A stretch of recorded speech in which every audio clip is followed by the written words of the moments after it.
Hola mga Katutski! Welcome to Events and Catering by Monsanto.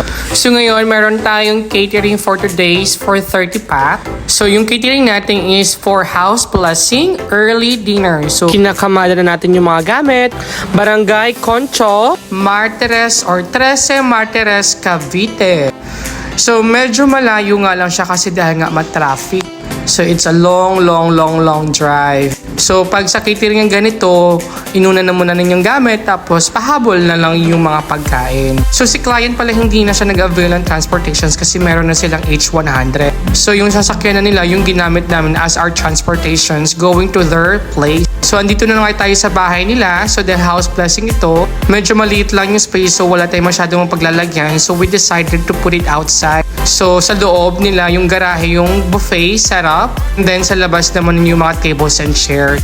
So medyo nahirapan ako dito kasi nga yung tela na pinalaban namin kusot-kusot. So mabuti na lang talaga yung client namin meron siyang steamer so pinahiram kami. So ngayon ginamit ko yung steamer niya so sobrang ganda talaga ng steamer niya. So ito yung kakalalabasan. So look the difference, magusot sa hindi magusot. So malaking bagay talaga na mayroon kayong steamer pag nag-skirting kayo. Nakakainis lang kasi hindi ko na videohan. Nakala ko naka-video naka-slow motion pala so nakalimutan ko tuloy. So na-videohan ko lang siya pagkatapos na. Pagkatapos namin i-set up yung buffet setup, inaayusan namin yung tables and chairs doon sa labas. Kinakabahan na nga kami kasi nga baka umulan.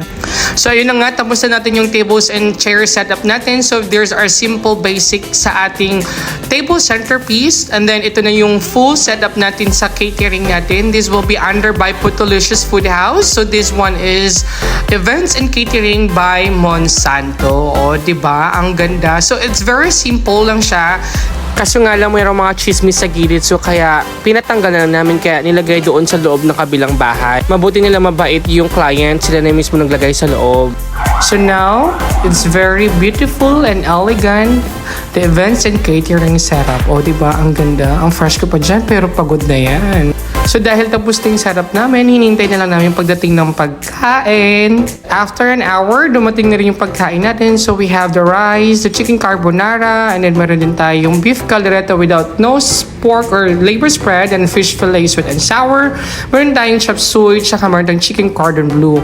And then si client naman, nag-add sila ng food na bangus, chicken curry, shrimp garlic, and yung escabeche na seafood. So here's our free 100 pieces puto, tsaka dito na rin namin nilagay yung dessert natin na puto ube or ube leche flan.